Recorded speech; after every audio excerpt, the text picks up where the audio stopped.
Hello, this is Tim McNair. Just wanted to, real quick, I just wanted to edify someone out there on dealing with the loss of a loved one, especially the loss of a parent.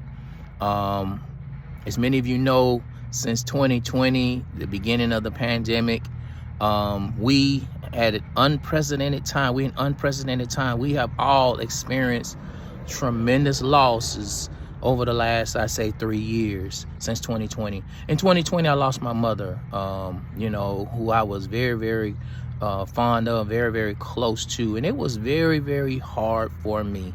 And as I'm sitting here, just thinking about it, because I know some people have lost loved ones and just recently. And I just wanted to speak to this because I remember going through that loss. So I lost my dad back in 2015 and I lost my mom in 2020. And losing a parent, losing a loved one, close loved ones, I've had a couple of losses in my life. And so, I just want to share some of my perspectives and some of my experiences that hopefully will help you in dealing with loss.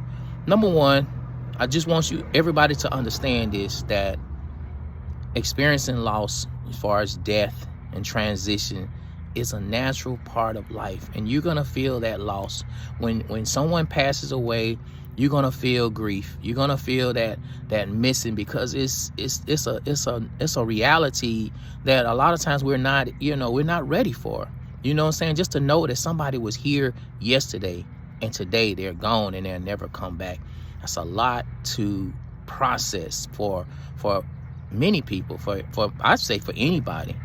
So one of the things that I want to encourage you in and edify you in is that it's okay. It's okay to feel that loss. It's okay to grieve. It's okay to grieve, because our loved ones mean so many different things to us. My mother may mean something totally, completely different than what your mother meant to you. So how you grieve, how you feel, that's totally up to you, but it's okay to grieve. And I want to encourage people that is around someone that has experienced a loss. Give them space, give them time, be sensitive to how people respond to grief. But anyway, I want to go back to talking to the ones that are grieving. So now that you are grieving, you miss them, and that's a process. For some people, it may be a couple of weeks, it may be a couple of months. It just depends on the individual. But in your grieving process, one of the things that I want you to do is I want you to draw from the love, the strength, the support, and the prayers of the people around you. Because a lot of times, things are harder for us when we isolate ourselves, shut everybody out from around us. It makes things harder. God built us to be relational. He built us to be able to draw from different things from the people around us, and so when people are giving you their condolences, or when people are reaching out to you, be open to it and receive that love, receive that comfort. That's how God comforts us. God comforts us through people. He comforts us. You can pray and say, Lord, comfort my heart. And he will, but God uses people. So be open to the love, be open to the condolences and the comfort that you receive from your loved ones. Now, I do want to speak to this thing too, because I've seen this, I've experienced it, and that's when someone dies, someone very important dies in a family, whether it's a parent, like a father or a mother. A lot of times, things will come into play that was kind of hidden in a family. And sometimes those are the things that create a wedge in family relationships, that brings drama, people placing blame on one another. And let me just say this, please, I urge you, I plead with you, please don't let the loss of a loved one divide you and your family. I'm pleading with you. Please don't do that. Always, and to bring perspective to it, think about what the dearly departed would think and feel if they saw the drama or the things. Because yes, people are hurting. A lot of times when people are hurting, that's when they want to look at other people to find things to you know, to I ain't gonna say to blame, but they'll look at other people because they're in pain, and they don't really know how to process that. So please don't let drama, don't let any of those unresolved feelings and emotions cause a wedge in your family. And I know, like I said, I see it all the time. Sometimes when people die, people transition, sometimes unresolved issues with that person surfaces in people's hearts. You know what I'm saying? They regret that the fact that you didn't get a chance to spend enough time with them. You regret the fact that there was some kind of issue that you never talked about.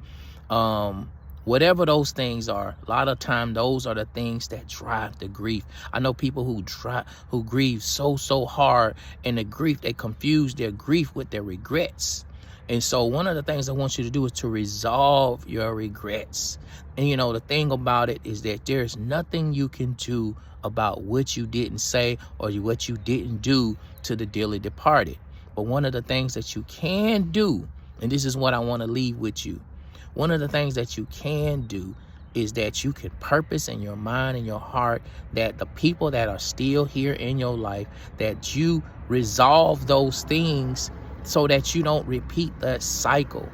You know what I'm saying? Like, if you have people in your life that's important to you, whether it's your parents, whether it's your siblings, whether it's your friends, whether it's whoever, resolve those issues so that when death comes, that there will be no regrets. You know what I'm saying?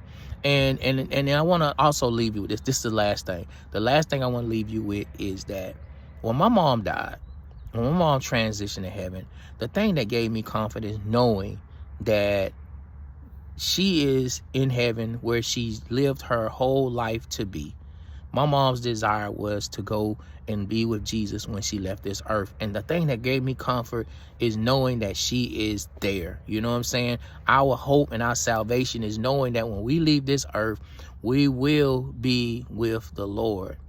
And so that gave me comfort. That kind of helped me to chill out. Now, do I still miss my mom? Yes, I do.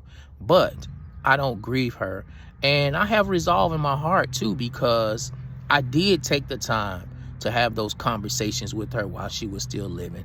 I did resolve anything that was unresolved. I did. So, and that's why I want to encourage you to do as well.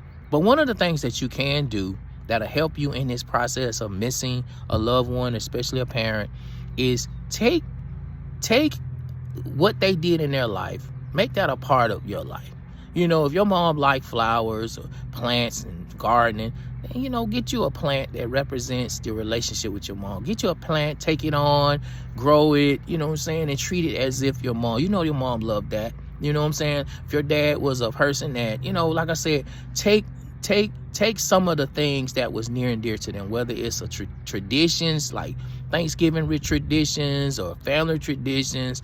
Just take those things and keep them going. And also, when it comes to parents, one of the ways that you can honor the memory and the legacy of your parents is to make sure that your children and your children's children know significant things about your parents, those that passed on, you know, little things, you know, things that matter, that some things that they can pass on to their families. But anyway, I hope this helps somebody, because I know there's a lot of people grieving. I know there's a lot of people dealing with losses, and sometimes when we deal with a loss, sometimes we don't really know what to do. And so I just wanted to speak to this. I didn't want this message or this video to be this long, but I feel like the things that I shared are things that will help you in your grieving, or will help you support someone that is grieving. But anyway, this is Tim McNair. I hope this blessed you. I hope this helped you be edified in your walk, and we'll talk to you the next time. Bye.